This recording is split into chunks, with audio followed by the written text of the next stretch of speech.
Ladies and gentlemen, welcome aboard the Wright Flyer. I'm Randy Wright, and I'll be your captain on this solo flight special edition of our state-of-the-art radio program. Folks, this will be the final boarding call, so if you please, claim your seats, fasten your seatbelts, kick back, relax, and enjoy the show while I go ahead and delve into the pre-flight checklist, as there really is a lot of news and information to get to before I may fully indulge you with your in-flight entertainment. Well, folks, the left is obsessed with a fantastical doomsday scenario which they first called global warming, but have now expanded to include climate change and the even more ubiquitous climate disruption. It's essentially they're going forth and proclaiming that any change in the climate is proof that man is contributing to some sort of fantastical Armageddon scenario for the world, and it's going to lead to the mass global extinction of humanity and of animal life and plant life. It's bizarre. It's something that they have almost turned into a religion, and there really is no other way to describe it than that. And they have just stuck to their guns with it. They have gone and made fantastical claim after successive fantastical claim in the hopes of bamboozling the people of the world. Because we know that this is a global phenomenon. We know that they push for this on the global scale. That's something that they just double down on at every given and available opportunity. And I'm sure you all recall that former Vice President Al Gore had come out and essentially said that the Earth has a fever. And, it's important to cue this up, because I've got the video clip, and it's important that you see this again, just to be reminded of how asinine it sounds. But I'm then going to delve even further into why this is a dangerous trend, why it's basically fear-mongering, and there's a great lot of history that I want to cover with respect to that. But anyway, let's go back to Albert Gore saying that the Earth has a fever. This is going on right now. The planet has a fever. If your baby has a fever, you go to the doctor. You take action. The planet has a fever. And now, the planet has a fever. Now, you just can't make that stuff up. The planet has a fever. Don't make fun of the planet. It has a fever. And if the planet has a fever, then we needs to take action.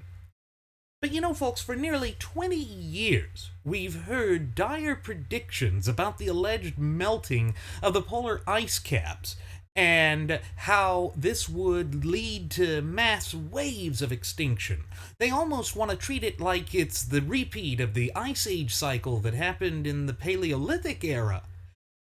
But truth be told, historically speaking, the climate works in cycles. It really does. Back in medieval England, the climate was so hot that they could grow grapes all the way up in northern England. They can't today. You know why? It's too cold. And then there was the mini ice age that happened, which caused the year without a summer. All of these things are ignored by the climate change people. In fact, I want to call them climate phobes. They have a phobia. They have this religious fervor that is tantamount to a superstitious phobia. And that's just not something that plays out with us. And it just shows us that they are engaging in this sort of drivel. And there really is no more apt of a term to describe what we're seeing with respect to this other than drivel. It's nonsensical. It makes no sense. The Earth has a fever? Seriously? This is how they are going to demean us? And yes, folks, it is demeaning. It is insulting to the intelligence of the true ultimate wielders of popular sovereignty in this once thriving and flourishing representative republic of ours, we the people. Why? Because again, they treat us like children. They act as though we are spoiled brats, petulant little spoiled brats. And again, that just doesn't make sense. It doesn't tie into reality. All it is some sort of Machiavellian scheme where the ends justify the means, and they're willing to say and do anything to push forth some mass redistributive scheme to force us to basically take from first world nations to give to the developing world. And it's hypocritical. All across the board, it is hypocritical. But that's just what they do. You know, the more radical claims predicted that our coastal population centers would be submerged or underwater by 2010. Of course, that was 7 years ago, and it never came to fruition. These are things that we can't ignore, yet the graduates of Pavlov's School of Journalism for the salivating mainstream media goes along with this. Then, in our ivory towers of academia, we have people that are just doing the whole henny penny, the sky is falling routine. I remember when I was in college 10 years ago, I had a professor by the name of Anne Strong who went forth and said that the world was going to be submerged in 10 years. She legitimately believed that. She was almost giddy about it, because here is a chance to stick it to capitalism. Here is a chance to stick it to the free markets and to push for globalized socialism. You see, folks, this is the dangerous path that the frothing at the mouth Fabian socialist leftists want to place us on.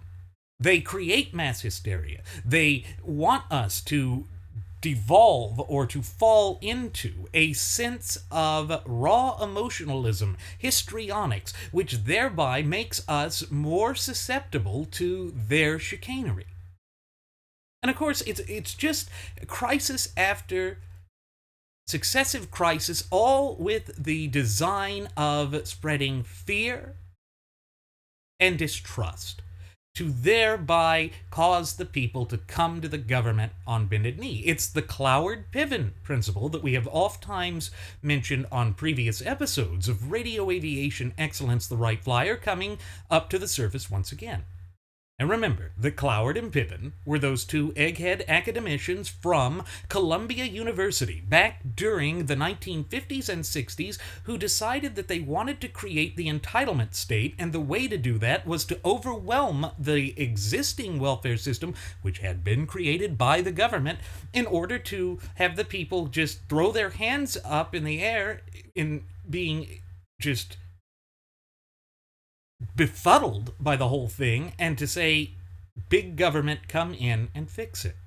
Well, it's the same thing. They want to overwhelm everyone. They want to overwhelm our senses and make us just feel a raw emotional sense of fear that is irrational and has no basis in reality whatsoever. But that is how they've played it out. You know, in years past, the scientific community would lampoon such fanciful claims when they failed to come to fruition. It's just the way it has always been. When they failed to pass, they were discredited. Yet that has not happened, nor has it been the case with the hoax of so-called man-made global warming. You see, they say that the temperatures are skyrocketing, that the polar ice caps are melting, that polar bears are drowning, and penguins are exploding. And it's funny, I always had created a sort of satire towards this, and I did this back in college, and it was the great and scientific doctrine of global flattening. Because I said global warming, all of these climate phobia type things make as much sense as saying the world is flat. Because historically speaking, we can see that the climate changes and trends. And if we are ill-equipped to predict the weather 1 week, not to mention 10 years from now, how in the hell can we say that there is a marked process of warming that is going to lead to planet-wide extinction-level catastrophes? No one in their right mind could proclaim that. Not with a straight face, not with a modicum of sensibility. But these people are acting from a state of emotionalism. And therefore, there is no logic or reason behind what they're doing. Rationality has been cast by the wayside, and a religious fervor has attached itself to the climate phobia movement. And yes, folks, I'm calling it that because they are fear-mongering. They are acting like the Luddites who were, back in the 19th century, those who ran around destroying machinery, saying that that was going to destroy humanity and get rid of employment, and it just led to waves of mass hysteria and panic that led to the destruction of mills in England and where have you. And it was an illogical, emotionally driven response to something that wasn't even that significant. But the whole thing is, we see that the scientific community does not address the fact that it has failed because climate change has become a politically charged religion of the left and of socialists. You see, it is a cover story, for lack of a better term, which they use to promote this idea that we need to have greater wealth redistribution, that it's clearly these first world countries that don't care an inkling about their neighbors and about the quote-unquote carbon footprint that we have and what that does to the world. It's all, once again, just unsubstantiated, uncorroborated fear-mongering. It's ridiculous. Yet, this is the scenario that plays itself out over and over again to the point of being ad nauseum. And we have people who are educated people pushing forth with this nonsense. They have allowed themselves to fall into a state of mass hypnosis, which leads to mass hysteria, to conclude that mankind is somehow contributing to the downfall of the climate, that we are, through our own avarice and greed, making the planet uninhabitable. Folks, that's utter rubbish. It's utter nonsense. It is not based in reality, and yet this is what the left always comes out and pushes. You see that they have it during the so-called Women's March against President Trump.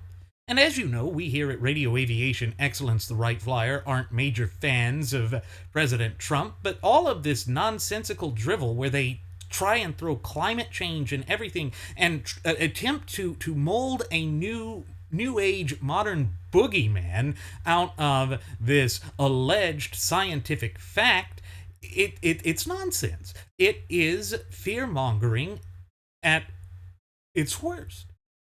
And yet, they refuse to divorce themselves from it. They refuse to look at it in an objective way. And the way they do that is anytime that someone speaks out against climate change, they try and use buzzwords and these sorts of just magic phrases which will cause people to shut down their mental faculties and capabilities and to say, oh yeah, well, they're just deniers. You know, that's their favorite phrase. The climate deniers. And you know what they're trying to do with that? What they're literally trying to do with that is to make a connotation or connection with Holocaust deniers. They're trying to say, see, these people on the right, they're just a bunch of Nazis. But with the rise of the alleged or so-called alternative right or alt-right, or as we prefer to call them here at Radio Aviation Excellence, the Wright Flyer, the alt-right, it's going to be very difficult to overcome that sort of propagandist narrative. And remember that one of the things that we have stressed multiple times on previous episodes was that in the arena of American politics, perception, even if it is an erroneous perception, oftentimes matters more than reality itself. And that's what they're trying to do with all of this rubbish, such as climate change, or, as I mentioned earlier, the new phrase, the new, more ubiquitous phrase that they're trying to use, climate disruption. What the hell does that even mean? Think back to what the great visionary Zygmunt Dobbs warned us about in his his magnum opus of Keynes at Harvard. He warned that the left always uses essentially fluff terms, terms that are designed by their nature to essentially sit there and tell us nothing.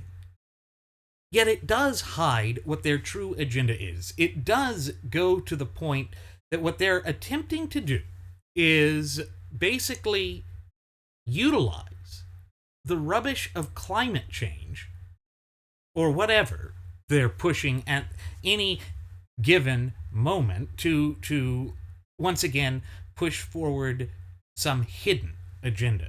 Now, I'm not saying that they are doing some sort of snidely whiplash thing, although, yes, there does seem to be that type of connotation and connection with it. But no, moreover to what I'm speaking about, more on point about what I'm addressing here, is the fact that they just use muddied terms.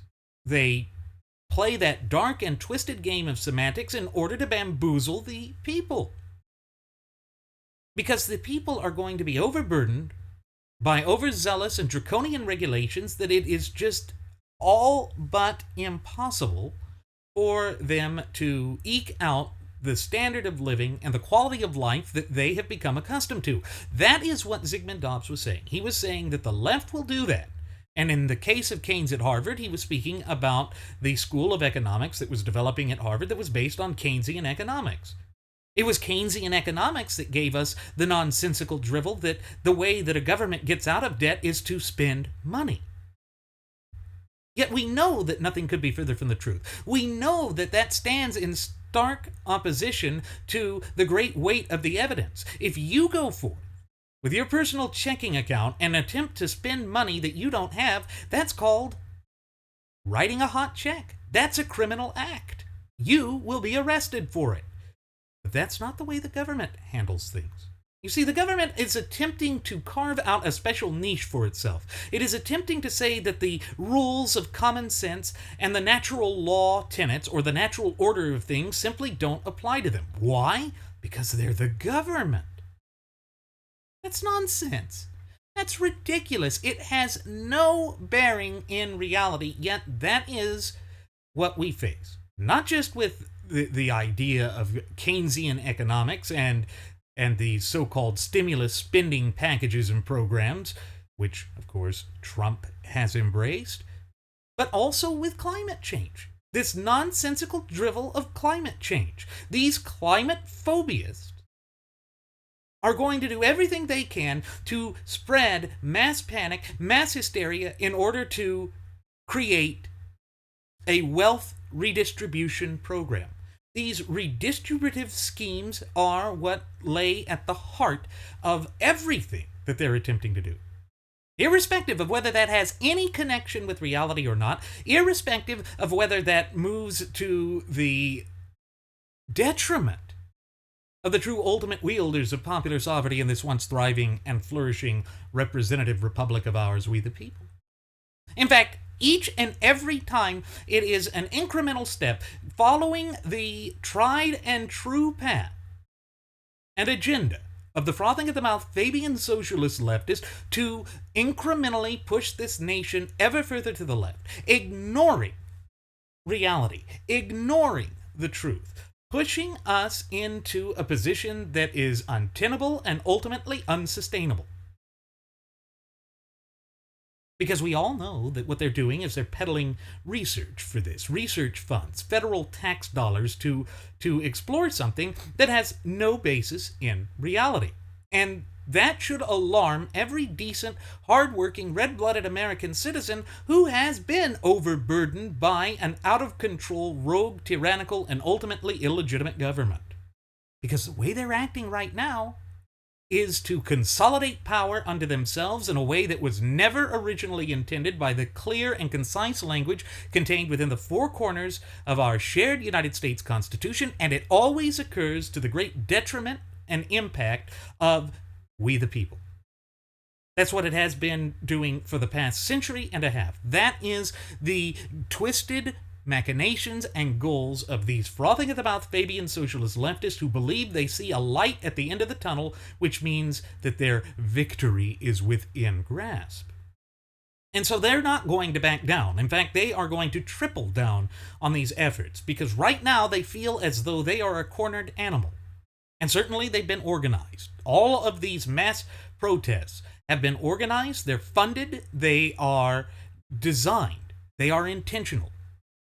They're not just some ragtag thing that comes up. And the reason that they happen the way that they do is because they have always followed the mantra found in the Fabian Socialist Bible by that just despicable soul, Saul Alinsky, Rules for Radicals.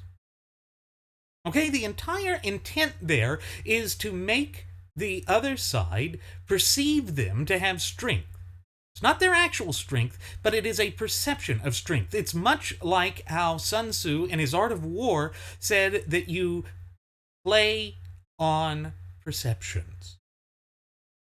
And again, this is why we have brought up perception time and time again here at Radio Aviation Excellence the Wright Flyer. It's because it ties into this radical agenda that is being foisted against us entirely against our free will. And it is having disastrous consequences. This nonsense of climate change shows no signs of improving within the foreseeable future. You know, this modern boogeyman is designed to justify a massive global wealth redistribution scheme. And the scientific community has been politicized, while the scientific method has been cast by the wayside. Folks, the scientific method basically starts off to create an objective way to test one's findings, to test the questions one has. The first thing to do is to ask a question. What happens? A happens. That's your hypothesis. Then you go and collect data, having two groups for it. A control group in which nothing changes, it's controlled, it's designed to eliminate any sort of outlying factors. And then you have the test group. And you run through that and test your hypothesis. If your hypothesis is not proven, then you start over again. If it is proven, you do more testing and you go until you can repeat it, and then it must be peer-reviewed. That is the way that an objective system works. That is the way that you literally begin to dig out the truth, and without any type of subjective influence. Objectivity is the central point of science. Science is supposed to be impartial, just as law, which is a type of science of its own, is supposed to be impartial as well. But when you start delving into the realm of subjectivity, you begin to walk a very dangerous path. You begin to allow emotionalism to come in, hysteria, superstition, what have you. That comes in and pollutes the results, corrupts the results, places us in a very dangerous and precarious situation. But the climate phobiasts don't care. They are just frothing at the mouth, pushing forth with this agenda, come hell or high water, and they will stop at nothing to achieve it. Because they think, at the lower levels at least, that this is true, and that, oh my God, we're all going to die. But at the upper level, it's not about that. At the upper level, it is this sort of chicanery that is about compiling massive and substantial fortunes rather, for themselves. And they want to use the avenue of nameless, faceless, and ultimately unaccountable bureaucracy to achieve it. But that is not within the natural order of things. That is not within the realm of reality. That is chicanery. It is Machiavellian in its nature. But that is what they believe. That is what they do. That is what they have pushed for, and they do not want to back away from it. But you know, there was a couple of years back, I'm sure you all remember this, that hackers have released damning emails where scientists, so-called climate scientists, admitted to manipulating the data in order to have it fit their hypothesis. So recall that when I said, with respect to the application of the objective scientific method, if your hypothesis is failed or does not come to fruition through experimentation, then you modify the hypothesis. No, they are modifying the data collected from experimentation to have it meet the desired hypothesis. And then the peer reviews are going around. The peers are essentially in cahoots with one another to cook the books, to fudge the numbers, to give us a false reading, a false outcome. You see, folks, that is not based in objectivity. That is not based in reality, and that damn sure is not scientific. That is charlatanism. It is chicanery in the worst form, and it is being utilized to push forth a political narrative. And then I'm sure you also recall that there were many of these so-called climate scientists who said that those who deny global warming should be imprisoned for their beliefs. That is totalitarianism. That is fascism. That is going down a dark and twisted path that we should never embark upon here in an open, honest, but above all free society that is the United States of America. Because the moment we do that is the moment that we betray the founding principles that have guided us for over 235 years. And it means that we would dismantle the longest contiguous or uninterrupted running constitutional document in the entire course of human events. You see, that's the end goal. The end goal is exponentially increasing the power and influence of the federal government at the expense of the people. And these so-called solutions that they have no basis in reality. If we were really, truly in danger of the polar ice caps melting, of the world collapsing or deflating or whatever, you wouldn't tell the developing world to continue on with your coal plants while prohibiting the first world from being competitive, forcing them to take on draconian, overzealous, and exceedingly expensive regulations. Because you would want to stop it completely. If it's bad here, it's worse there. But that's not how they're doing it. That tells you that right at the heart of it is not some scientific theory, is not some scientific factoid, it is nonsensical drivel. It is something that is being utilized and designed and applied in such a way as to push forth a narrative that has no connotation or connection with reality. And therefore, it's more akin to a religion, a blind faith, a willingness to just whip people up into a sort of religious cult-like trance and to promote groupthink or group mentality. This mob mentality is dangerous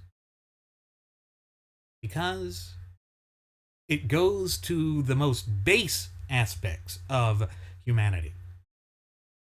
Loathing, despising, hatred, animus, distrust, fear. You see, fear is what they want to capitalize on. It's this fear-mongering that they keep pushing.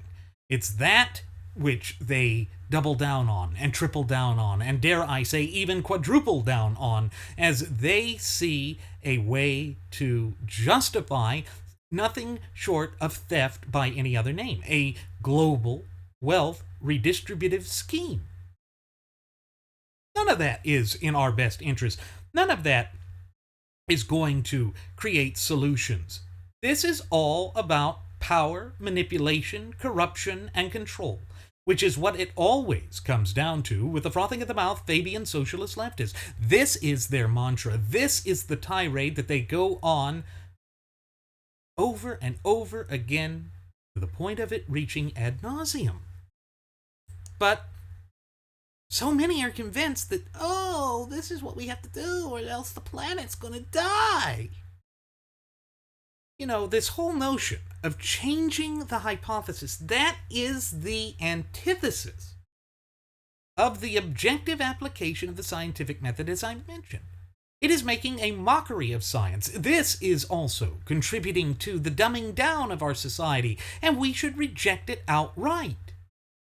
Nevertheless, there's still a push to move forward with the massive wealth redistribution scheme.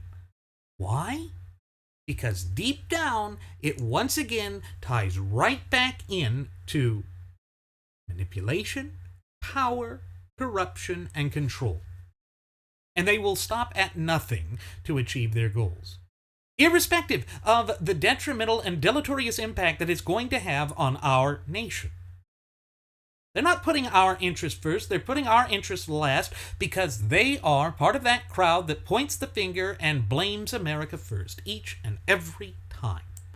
And that is something that we have been warning you about here at Radio Aviation Excellence, the Wright Flyer, for a year and a half now, folks. It is something that cannot be ignored. And you know what? It is also a contributor to the post-truth era in which we reside. Everywhere we turn, we see that truth is being discarded for lies, that untruths, half-truths, falsities, erroneous claims, unsubstantiated and uncorroborated claims, this is what is being pushed forth as reality. The earth has a fever. You need to give up your wealth. You're a greedy SOB.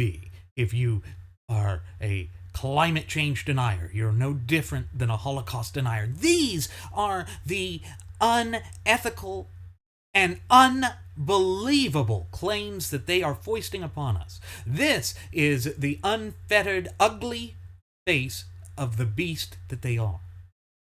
And recall, the Fabian Society, which traces its origins back to 19th century Great Britain, adopted the original iconography of that of a wolf in sheep's clothing. We all remember the original fable of that. The purpose of that is to bamboozle people, to intermingle in polite society, to thereby infiltrate and ultimately pervert society, to chip away at the fundamental pillars of society until it collapses. Folks, this is yet another addition to that nonsensical drivel known as cultural Marxism. By diminishing trust in the well-established institutions that were there to be objective, that were there to provide answers to us, it provides a greater sense of mistrust. And that's what allows people to turn their minds off. Oh, everybody's lying to me. I don't have to trust them. Screw it. Or they go forth with this nonsensical approach of just denying any type of questioning of this mantra that is being shoved out without any type of response to it. And the other thing is, when we think about the objective application of the scientific method again, you remember I mentioned the control group. How do you have a control group for something that is constantly changing? Weather patterns do not stay the same. Therefore, there is no way to have a control group. There is no way to repeat the weather that we had today tomorrow. It will be different each and every day. This is why it is all but impossible to predict the weather. Climate change, climate disruption, you know what we call that? Seasons. Seasons and cyclical trends that occur historically. It can let us have an overarching picture, but to make these sorts of wide-eyed, doomsday, apocalyptic claims of the world is going to end next Tuesday is ridiculous. It's ridiculous. It is just a way to manipulate people, to spread a sense of panic in order to push for a scheme that works in against their best interests. This is what they're doing. This is what they have always done. And they will just repeat it over and over again. Because when you go back to the principles of propaganda by the Nazi propaganda minister of Joseph Goebbels, you repeat a lie often enough, and so long as it is boomerang-proof, becomes the truth. But here's the problem. It's not boomerang-proof. Those emails that came out and showed that these scientists had explicitly lied about the data that they had collected in order to create a false sense of the temperatures rising was the boomerang. But we know that the frothing at the mouth Fabian socialist leftists are a meticulous lot. They are patient. And so they worked on creating new fluff terms, new buzzwords, new taglines. Suddenly, global warming, when temperatures weren't rising anymore, became climate change. That means any change in the climate can be attributed to the actions of humanity and thereby would require socialism to address it. See, it is a perfect scheme. It is a perfect, nonsensical way of predicting. But you know what? It's no more accurate than the nickel type of psychic machines they used to have. You remember those little fortune tellers? You'd put the coin in and it would tell you your future? Well, that's exactly what this nonsensical drivel is. That is what it amounts to. That is all that it amounts to. And it's ridiculous that these people can go out there with a straight face and act as though that is the honest to God's truth. And it literally is a religion for these people. But you just cannot make this stuff up. But I want to say that there have been multiple apocalyptic claims that never came true throughout the years. And I think one of the most fanciful claims occurred in what is now referred to as the Great Horse Manure Crisis of 1894. I know, folks, it may sound as though I'm trying to be flippant here or sarcastic or, trying to say, well, that's a bunch of horse excrement, equine excrement. Well, here's what it was. London-based scientists had predicted in 1894 that the increasing population density and population growth in urban areas, in other words, urbanization in England, but particularly London, would reach such levels that all of a sudden the demand for horses for transportation would fill the streets of London with horse manure. And that this would all occur in 50 years' time. And that it would spread or spark a new Black Plague. They were literally saying that humanity would kill itself by spreading and growing, and that disease and lack of sanitation and all of that would cause death on a massive scale. That it would destroy the world. And yes, it's laughable to us today because we didn't see things that were changing, things like cars and automobiles. But even if we didn't have that, the horse manure crisis would have been ridiculous. It's just goes to show that if you allow yourself to be manipulated by raw emotionalism, if you allow fear-mongering to dictate the course of your daily actions, you are going to fall into these sorts of problems. You are going to encounter these sorts of unrealistic developments. But that's what happens. So, needless to say, the horse manure crisis never came to fruition. And the crisis remains a rather humorous footnote of history. But again, raw emotionalism will only cause us to fret over nothing. Essentially, what we do is we go forth and create a mountain out of a molehill. And I don't think that that's in our best interest. I don't think that that works to uplift us. I don't think it works to resolve any problems because, again, it is something that is basically going forth and drawing lots and attempting to have fortune telling.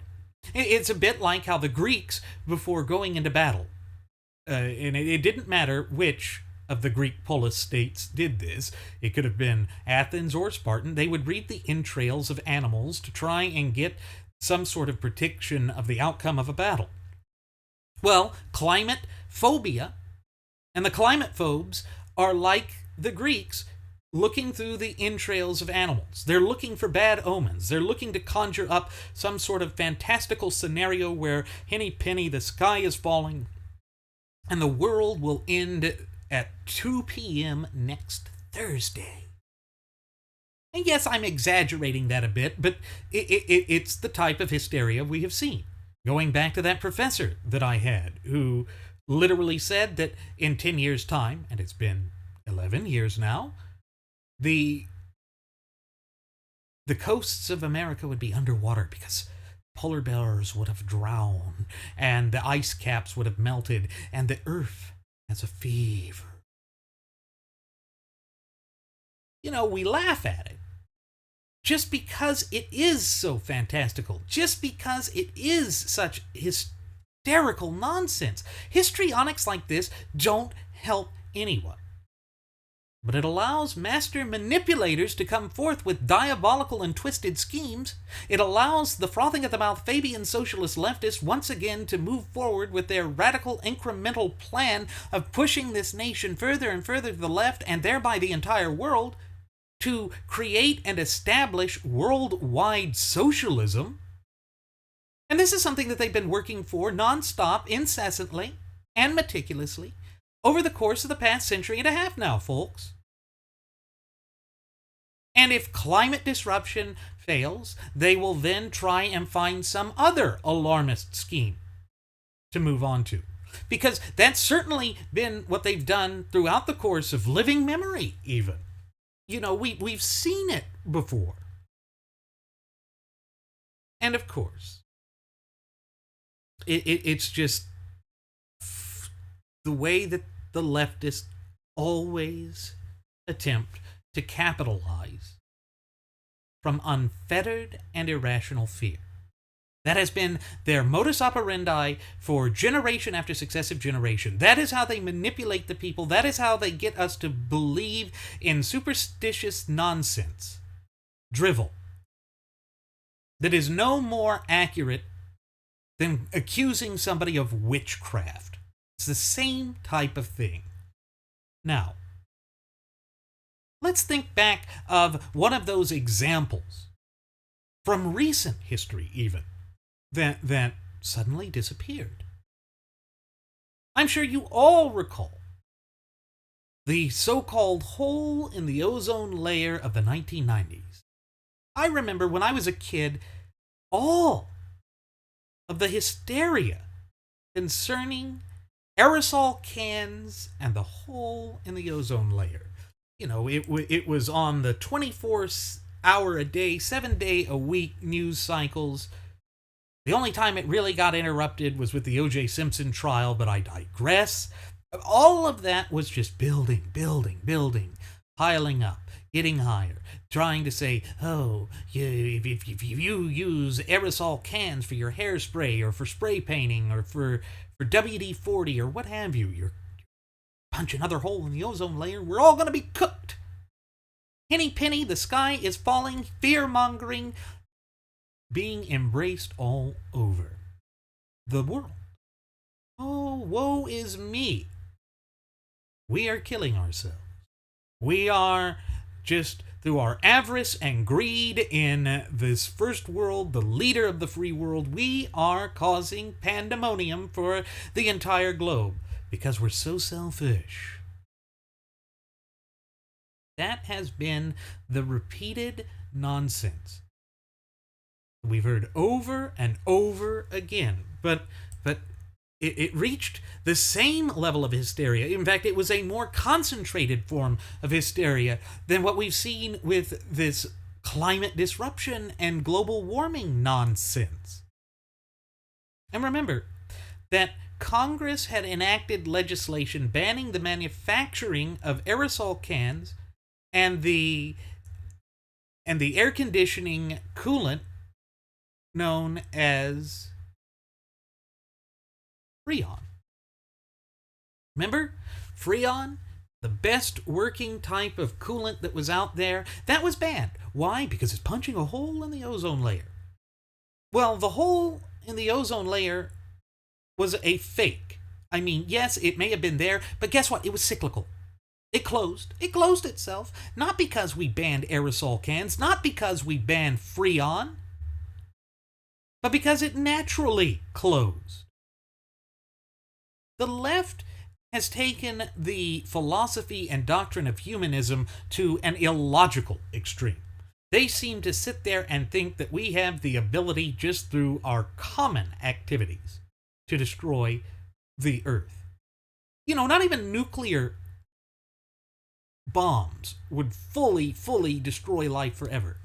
Things would start to return. We see that in Chernobyl, where the nuclear leak has allowed wildlife to flourish there. And we see that the wildlife starts adapting. You know, for a group that talks about evolution, or the natural selection,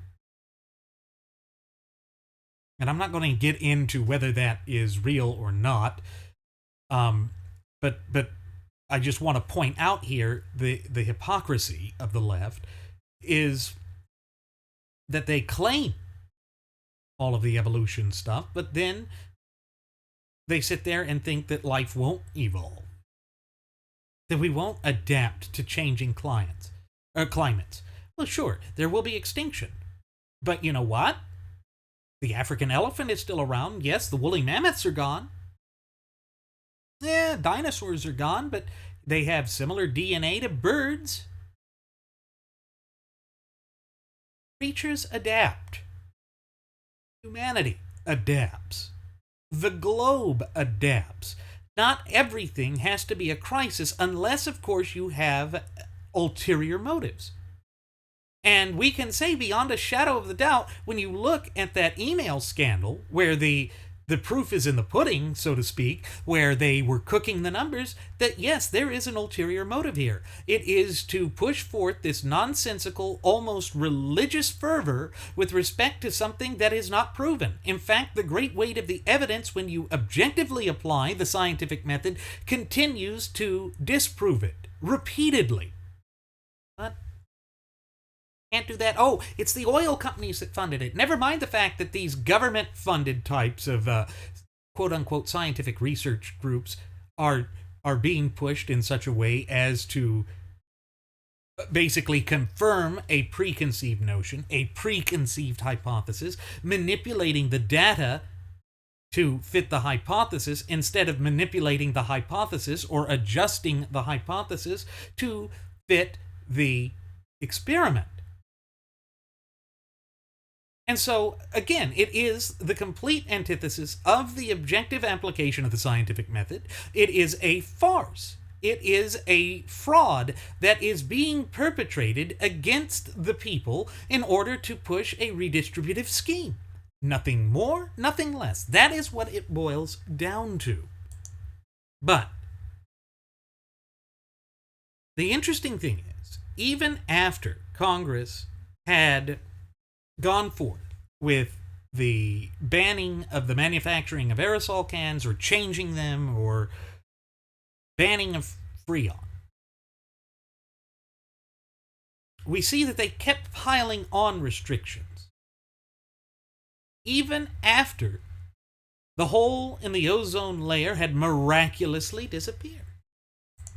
And that, too, is proof positive that what they're doing is not engaging in reality, that what they're doing is not trying to resolve some sort of pressing issue or problem that faces us, both as a nation and a people, or even as a globe.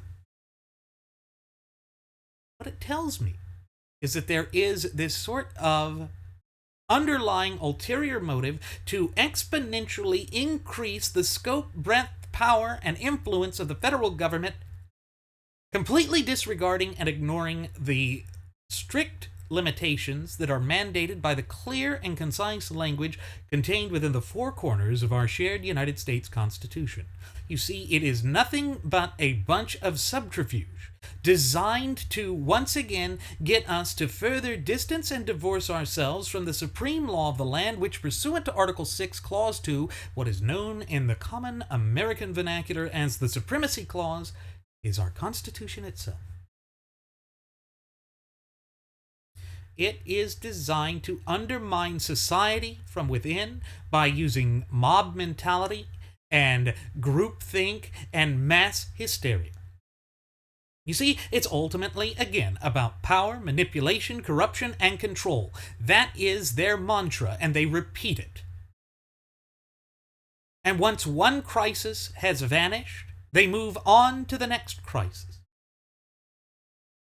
And thinking back to the great horse manure crisis of 1894, that was designed to push more government control and more government regulation and began to push forth the things that would bring about the weakening of Great Britain's economy and commerce and trade and ability to move forward.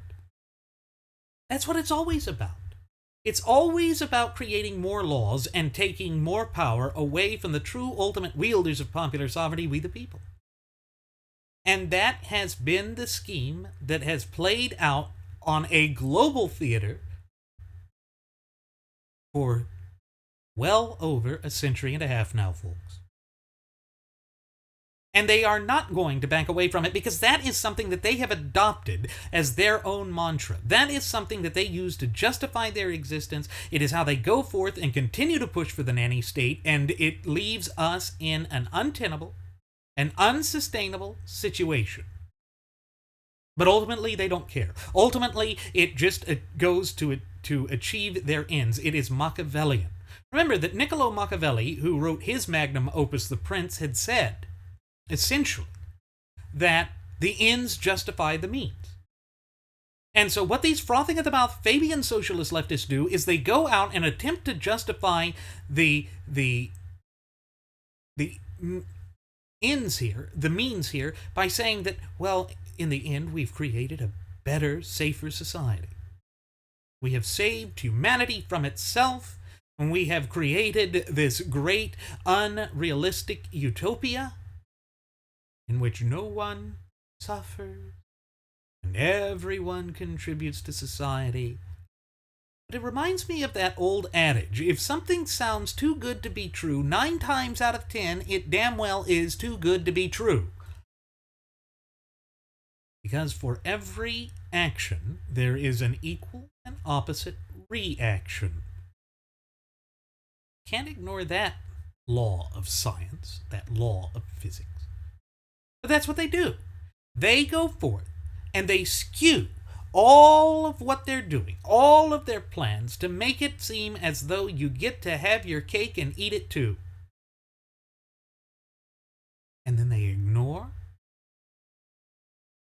and push away all of the negative connotations that attach with it. They try and sell it as just this one singular package. This singular package in what they are pushing is going to be true. But again, it just does not pan out that way. But you know what it tells me is that they apply the whole drivel that frothing at the mouth Fabian socialist leftist Kat Sunstein said, never let a crisis go to waste. And we can see that too. With all mention of the ozone layer having ceased, the restrictions remain in place. Can't have Freon, can't have this, can't have that. In fact, by this time, the alarmists or the new climate phobes had moved on to their newest crisis. The modern boogeyman of climate change. That's where we are. And again, it brings us right back to this whole notion that knee-jerk regulation is the path to governmental enslavement of the population.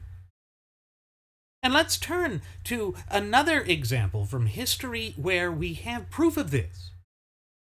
Do you recall the Nazi Party's response to the Reichstag fire? It was known as the Enabling Act. This gave Adolf Hitler absolute power and plunged the world into the Second World War. Folks, you cannot deny this fact. It is one of those just open and obvious threats that are there. It's one of those things that we cannot ignore, nor can we sweep under the rug. But that is what the frothing at the mouth Fabian socialist leftist and their allies in the rank and file of the graduates of Pavlov's School of Journalism for the salivating mainstream media are attempting to do.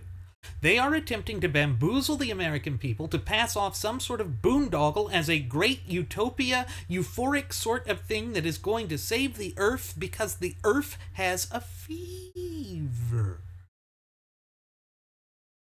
You know, folks, I have to poke fun of it that way a little bit because if we didn't, it would be maddening.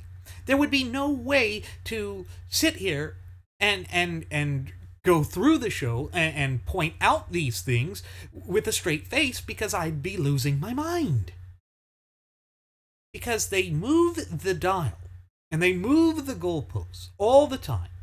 And they try and convince us that this is done in some sort of scientific way, some sort of manner and method that is in the best interest of the people, when in fact nothing could be further from the truth. What we see is the dynamics that play out with this is always directly contradictory to the hopes, dreams, and future aspirations of the true ultimate wielders of popular sovereignty in this once thriving and flourishing representative republic of ours, we the people. And it is all designed also to achieve the end goal of more government power, manipulation, corruption, and control. Played out that way with the ozone layer. Played out that way with the great horse manure crisis of 1894. Played out that way with the coming of the Ice Age in the 1970s. It's always that way. It's always unadulterated fear. It is fear-mongering to achieve an ulterior motive. And again, folks, that is just something that cannot be escaped. The great weight of the evidence and the annals of history prove that beyond any shadow of the doubt that that is what they are doing. That is what they have done for well over a century and a half now. And yet you won't hear this sort of coverage in the salivating mainstream media. They're going to sit there and they're going to speculate and hypothesize and move forward with a story that is unsubstantiated or based on anonymous sources and factors to try and convince you of something that they have a preconceived notion of being true, irrespective of whether it is or not. Is it any wonder then that there is a massive credibility shortcoming or pitfall with respect to the graduates of Pavlov's School of Journalism for the salivating mainstream media. Who can blame the American people for not finding veracity in the things that they say? And that a lack of trust is running rampant in this nation. Well, it's because they have been acting in that way. And let's point out to yet another historical crisis that was latched on to by status. The Y2K crisis. You remember that?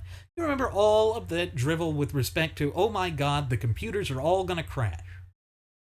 Who can forget the hysteria unleashed by the dire warnings about the catastrophic failure of our computer networks and systems when the year 2000 would arrive? Oh, it was just alarming. They said that the banking system would fail, airplanes would fall out of the sky, ice cream would melt in freezers, and children's heads would explode. I mean, that last part was an exaggeration, but yes, that sort of mass hysteria was whipped up once again. That was pushed to advocate or advance a worthless propagandist narrative and drivel.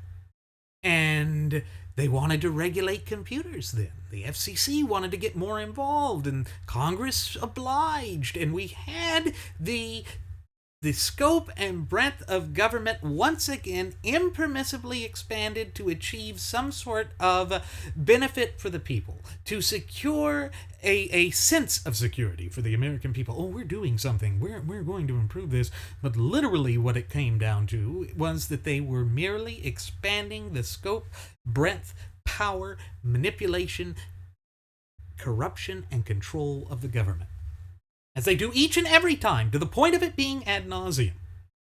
And folks, I'm not saying this to be repetitive. I'm just pointing out that there is this undeniable pattern there. And it shows up over and over again. You know, again, it was claimed that global economies would crash and planes would fall from the skies, but it didn't happen. Now, remember that the root cause of this was all because our computers would think the number or date of 00 meant it was the year 1900 instead of 2000. Why would that make planes fall out of the sky? What? Because it was magically 3 years before the Wright brothers put up the Wright Flyer? 3 years before we had this little thing come into existence? I mean, give me an ever-loving break. But that is what they did. They embraced mass hysteria. And it required the software companies, in particular Microsoft, to push forth at great expense a patch to fix a problem that didn't exist. And how do we know that the problem didn't exist? There were computers that didn't have the patch, and guess what? They didn't crash. It was nothing but another unmitigated attempt at a power grab by the government, designed and based off of unsubstantiated, uncorroborated fear-mongering. Folks, you can't make this stuff up. There's no way around this self-evident truth that they are utilizing crisis after crisis, as Kat Sunstein instructed them to do so, in order to manipulate us, in order to strip power away from the true ultimate wielders of popular sovereignty, we the people. It has all been orchestrated in such a fashion as to achieve that end goal come hell or high water. Now, I wish that weren't the case. But it is exceedingly important that we are cognizant and aware of this behavioral pattern, that we see the warning signs of it, and that we refuse to logically go into it. Because what you see, going all the way back to the great horse manure crisis of 1894, is these alarmists, these fearmongers will embrace anything, no matter how preposterous it is. I mean, could we say that this whole idea of a carbon footprint is the modern equivalent to the horse manure problem? Oh, there's so many cars. We all just overuse our cars and energy and this and that, and Mother Earth has a fever and she's going to die. Well, it's the same thing. Oh, there's going to be so much manure that the disease is going to go everywhere, and Mother Earth will have a fever, and we're all going to die. Y2K. Oh, we're all going to die. That massive, unfettered fear is what they use to manipulate us. And human nature being what it is, they will continue to do that because we fall into the predictable patterns, because we refuse to learn from the mistakes of our past and thereby doom ourselves to repeat history. But there is a way to overcome it. There is a way to point out that these sorts of repeated things and occurrences and happenstances and circumstances clearly demonstrate, beyond a shadow of a doubt, that 9 times out of 10, this sort of fear-mongering is just that. Fear-mongering. It's superstitious rubbish and nonsense with no basis or no connection with reality. And yet, our government falls for it hook, line, and sinker. Well, it's not that they fall for it, it's that they perpetrate it. It is that they embrace it. It's that they give it fantastical qualities that it never had. And they want to say that the science is settled. Oh, the science is settled. Bovine excrement, or should I say, we have another horse manure crisis on our hands, folks, because the horse manure about this being settled science is just that. It is something that is being perpetrated against us, thrust upon us, in order to try and convince us that what we have encountered here is undeniable. And that anyone who denies it is no different than a Holocaust denier, and that a Holocaust denier is a vile person. You know what that is? That's guilt by association. That is attempting to, once again, manipulate the raw emotionalism to cause people to shut down their mental faculties and capabilities, thereby allowing them to be easily, or at least more easily, manipulated by these charlatans, these frauds, these hucksters, these carnival barkers, and snake oil salesmen. And it plays out that way repeatedly. All throughout our history, we see that it's there. We see that they have engaged in this sort of drivel and nonsense, at least since 1894. We know they've done it longer than that, because the Luddites that I mentioned earlier, that was in the 1820s. And in some cases, the earliest attributes of it, I think, even date back to the 18th century, when we were in the midst of the first industrial revolution.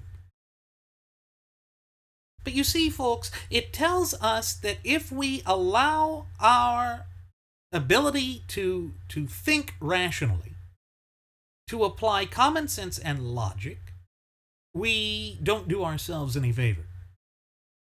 Because when you stop and also think about it even further still, the whole notion of that philosophy, the natural order of things, or the natural law tenets that form the cornerstone of not only our shared United States Constitution, but also our Federalist representative Republican form of government,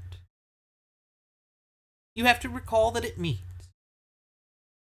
that it's universally understood through the application of common sense, reasoning, and rationality.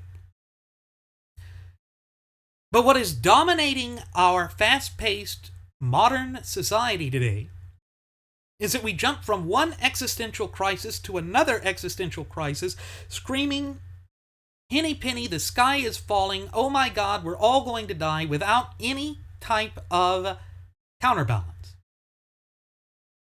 And the frothing of the mouth Fabian socialist leftists will utilize any type of strong-arm pandering that they can in order to silence their opponents, because they don't want the truth getting out. Because they fully realize that their ideology would not be accepted in the, get this, objective, free marketplace of ideas. I added the term objective there because it's just as with this hoax of so-called man-made global warming. They ignore the objective application of the scientific method and thereby attempt to foist this boondoggle on us as the end-all be-all truth. It's settled science. And then they embrace the fascistic approach of attempting to say that anyone who denies their findings should be imprisoned. You know, the inquisitiveness of the objective application of the scientific method is wholly, completely disregarded there. Science, being an objective field, or at least that's in theory what it's supposed to be, has built into it a natural sense of skepticism. When you are working on a hypothesis, you're not necessarily seeking to just prove it, you're also seeking to disprove it. You are seeking the further gaining and attainment of knowledge. That's what it's about, but that's not what climate disruption, climate change, or the great horse manure crisis is about. It's not about ascertaining and disseminating new finds, discoveries, and scientific knowledge. It is about engaging in New Age witchcraft. All of this hocus pocus that somehow by living in a modern industrial society that we're somehow killing Mother Earth, giving Mother Earth a fever.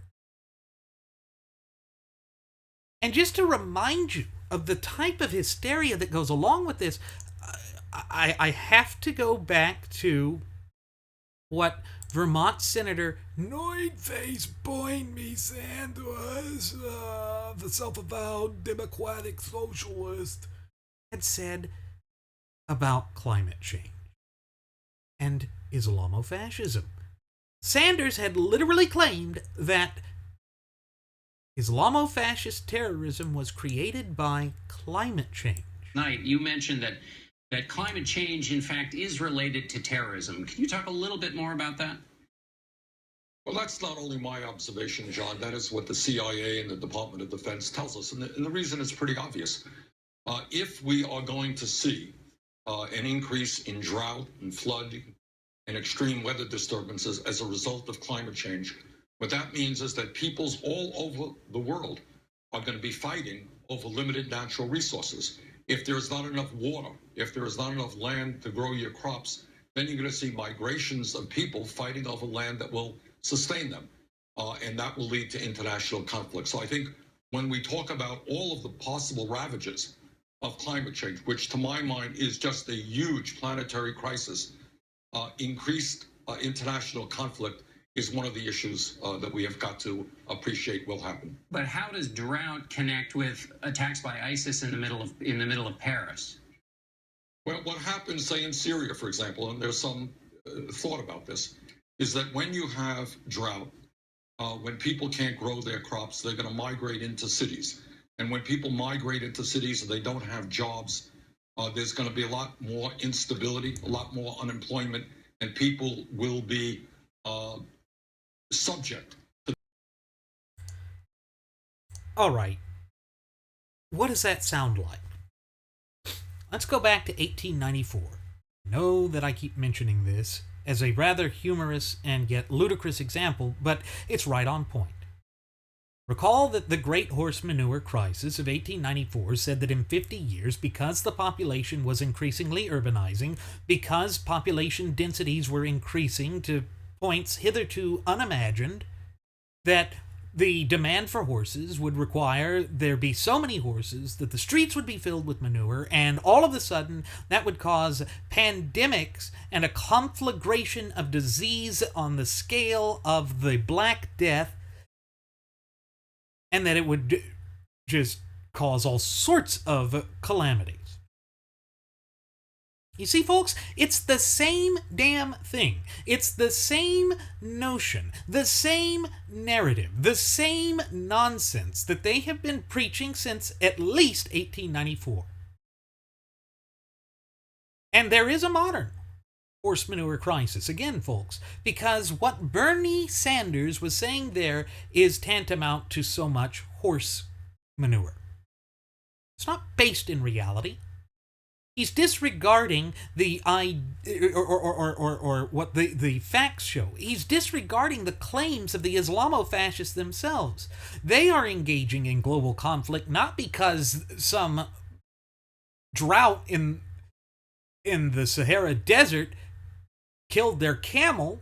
They're engaging in this because they have a ruthless, barbaric, and medieval ideology that has no place in our fast-paced modern society, and particularly no place in an open, honest, but above all free society like that of these United States of America. Again, it is nonsensical drivel. It is fear-mongering. It is designed to once again push forth with a false and erroneous narrative. But as we have so oft-times reiterated on previous episodes of Radio Aviation Excellence, the Wright Flyer, this is a perception. And that even an erroneous perception oft-times matters more than reality in our system of polity. And that's what Bernie Sanders is playing to. Bernie Sanders was trying to convince us that it's our fault. Again, it's the Blame America First crowd. It's the same people that always point the finger at the United States and say that it's our greed because we have refused to completely embrace socialism. And that is something that has been pervasive in Western civilization. The West feels guilty about the contributions that we have made to history. But folks, that is just nonsense. That is outrageous. It goes to show that the frothing at the mouth Fabian socialist leftists and left-wing philosophies and ideologies of any sort must destroy that which predated them, that from which they arose, because ultimately socialism is a parasitic system. It's a parasitic system that creates a conflagration of its own. By creating mob mentality and dumbing down the society and causing the society to rot from within with blight, with moral relativism, with political correctness, they can then take control. The host. And I know that I've mentioned on previous episodes about the cultural revolution that occurred in Red China under Mao Zedong. This is where they went out and deliberately attempted to eradicate that nation's long-standing and illustrious history. Because they could not stand there to be any type of competing ideology or system that would give a perception of being better, stronger, more robust, more free than the system they had. That's what the left does. And the alliance that exists between the Islamo-fascist barbarians and the frothing at the mouth Fabian socialist leftists can be seen in the way that the Islamo-fascists have been running around destroying historical artifacts, trying to eradicate history, because they too don't want there to be any competing system, past system, that can be used as a rallying cry to bring down the totalitarian and despotic system that they are attempting to erect. And that is what it always plays out to, folks. That is the mantra that they engage in and that they adhere to time and time again. That, of course, is also why we see this sort of fanciful scenario play out like it has. I have trouble accepting that climate change causes all of this nonsense. I have trouble believing that mankind is behind it, particularly when we have the emails from the alleged proponents, the scientists that had discovered this, the peer-reviewed system, were fudging the numbers. That they were refusing to abide by the very system that was designed to prevent this type of hocus-pocus chicanery from becoming a new norm. That was designed to find the truth. Again, where we find ourselves today as I sit here speaking into this microphone, conveying this message unto you, our cherished listening passengers and audience members, is in a post-truth era. An era of raw emotionalism and hysteria. And the histrionics are threatening to destroy us from within. And that is all intentionally done. That is all purposeful. It is by design. Because these frothing at the mouth, Fabian socialist leftists want to completely and utterly annihilate the United States of America, both as a nation and people.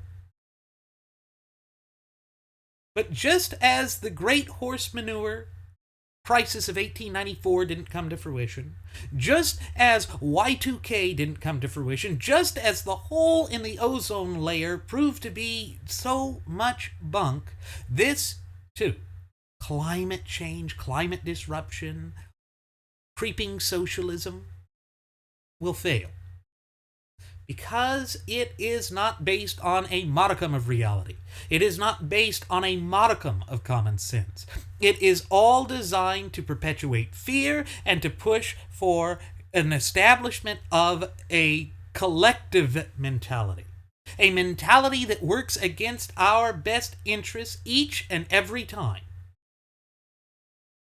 But we can't fall for that, folks. We can't accept that as the truth, because if we embrace that, if we allow that to be the narrative that becomes the replacement for reality, then we turn our backs on the natural law tenets that form the cornerstone of our Constitution and indeed our very republic.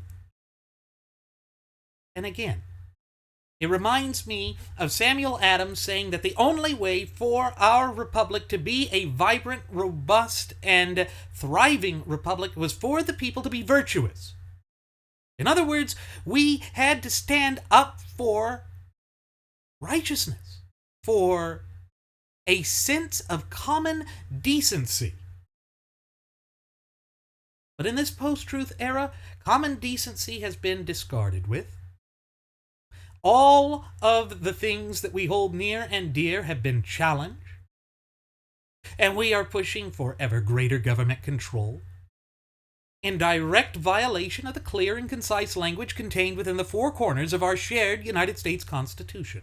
This is the undeniable truth that shows itself time and again, and that fully explains why we continue to see the nonsensical drivel like what Bernie Sanders was saying there with relation to climate change causing Islamo-fascist terrorism.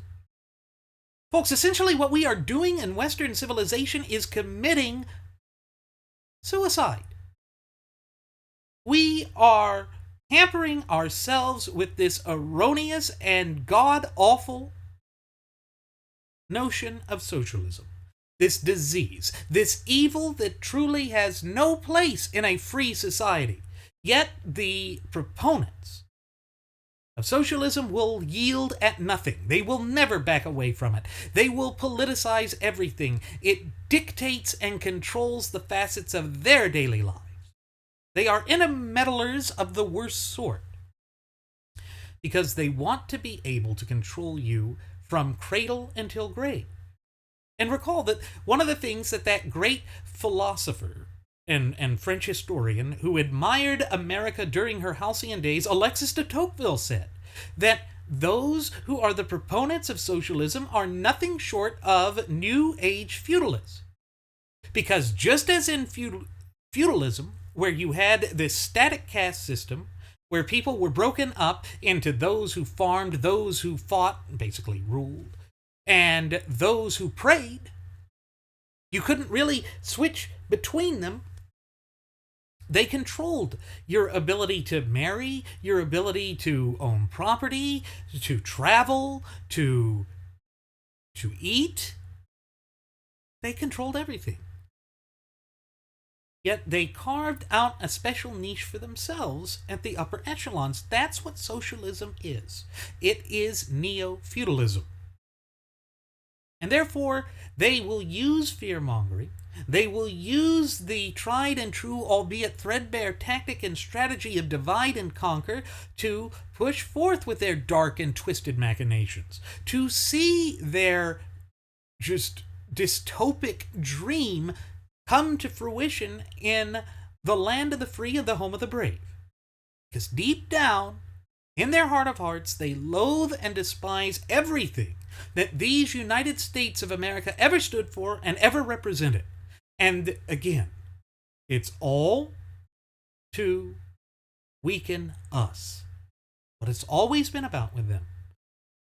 And I see no signs of this improving within the foreseeable future, because we know that they're doubling down on this climate change nonsense, the fiasco that was the Women's March out there in response to our 45th president of the United States kept reiterating climate change, this and that, and the so-called Republican war on women, all of these nonsensical things that really ought to just go by one name, the Great Horse Manure Crisis of Eternity, because that's literally what it is. It is just nonsense being spewed out, uncontrolled, not based on corroborated fact, not based on reality, but based on nonsense. And unless and until we begin to properly address this and to go back to basics, which in the United States has always been our Constitution, this sort of nonsensical drivel will continue. And the people will be manipulated and abused with this sort of chicanery in order to accomplish a goal that is not in our best interest, a goal that only weakens us and basically enslaves us. I know that that may sound crass, folks, but it's the honest to God's truth. When you look at the great weight of the evidence and under the totality of the circumstances, no one in their right mind would deny that this is what we see. That this has been the repeated pattern for 122 years? No, 123 years, folks. So for at least the past 123 years, we have seen this type of fear-mongering. We have seen the envelope push to expand the breadth, power, and influence of the government beyond what it was ever originally intended to be or designed for. And that is because their modus operandi is that of power, corruption, manipulation, and control at the upper echelons of government and at the expense of the true ultimate wielders of popular sovereignty, we the people. I wish that weren't the case. But by learning about this and discovering this, it empowers us to be able to stand up to these charlatans and say, no, enough is enough. We're sick and tired of this nonsense. We didn't give you permission to fundamentally, permanently, and irreparably transform our constitutionally endowed federalist representative Republican form of government into some sort of frothing at the mouth Fabian socialist leftist dystopia that is more akin to an Orwellian nightmare than any type of democratic system, as Bernie says. But again, we're not a democracy in America, because we stand up for the rights of the individual popular sovereigns. That's what our system is for. Democracy is, as Franklin defined it, a lamb and two wolves voting for what's for lunch. Creates those tyrannies of majority and minority that we have explained so many times on previous episodes. But armed with this knowledge, you can stand up to it. You can reject it for the nonsensical drivel that it is. And you can embrace your freedoms and embrace your liberty and be the strong, robust, and virtuous republic that our founding fathers had always intended for this nation to be, going back to its inception some 235 plus years ago.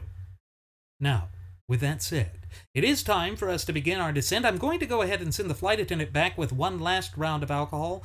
No, folks, she is not going to spread horse manure. She's just there to pour you some alcohol.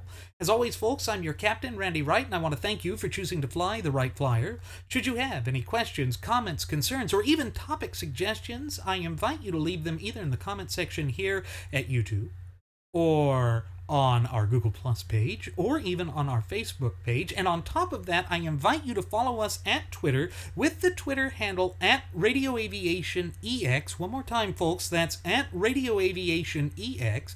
And there you will find the departure board that lists my personal Twitter account, the personal Twitter account of my first officer, Jeremy Grapenton, the Blogspot account that is chock full of useful information, and then the Cafe Press account, which I've left a link to even in the description of today's show, where you will find all sorts of novelty items, trinkets and goodies, hats, shoes, neckties, watches, clocks, jewelry, buttons, laptop bags, totes, covers, tote bags and laptop sleeves and phone protective sleeves.